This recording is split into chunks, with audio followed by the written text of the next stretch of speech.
Office pen, office pen তো অনেক কেনা হচ্ছে, কিন্তু এগুলো সব আমাদের কেনা অফিসে দেওয়া আছে।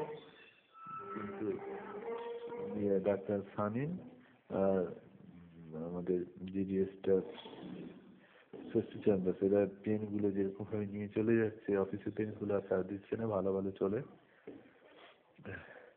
ডাক্তার স্বামী একবারে চাইতে, সে দুটো পেন দিয়েছিলেন, সেটা খুবই দুটো থেকে এনে দিতে, সেগুলো আঠা এবং চলছিল না ভালো।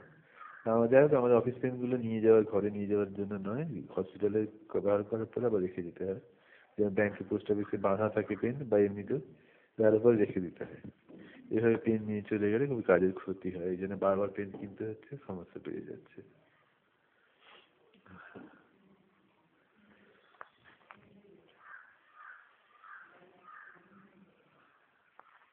সলিসির রুমে রুমটা বানানো হয়েছিল, কারো অভিযোগ বা কোনো কিছু চাকরি প্রার্থীরা বা নানান ব্যাপারে কিছু বলতে চাইলে এই ব্যাপারটা দেখবে সলিসির রুমে। ম্যানেজমেন্ট ইউনিয়ন এবং পাবলিক দেখবে, সুলেরা পাবলিক। কিন্তু এখন এই সূর্যদা বলছে যে ওই ঘরে সেই পোলিও বাক্স ঢুকে দিয়ে যাবে, কিন্তু ইমিউন রুমের অ্যাকচুয়ালি পোলিও বাক্স রাখার কথা, কিন্তু সে শুনছে না। বললাম বাইরে একটা জায়গা আছে টয়লেটের সামনে, টয়লেটে ব্যবহার হচ্ছে না, সেখানে রেখে দেবো, মেয়ে মানছে না। তাহলে সলিসির রুমকে ব্যবহার হবে না, এবং তাহলে কারো অভিযোগ কি আর কোনো গুরুত্ব পাবে?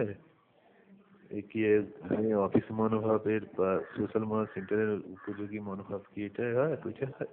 এইভাবে সমাজ কোন দিকে এগোবে সেটা পাবলিক যাতে ব্যাপারটা দেখে, আমি তাই চাই।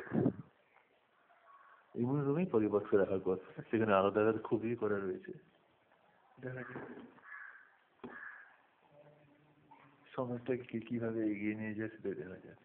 আজকে তারিখ হচ্ছে 21/1/2000, কত তারিখ, 14 সাল।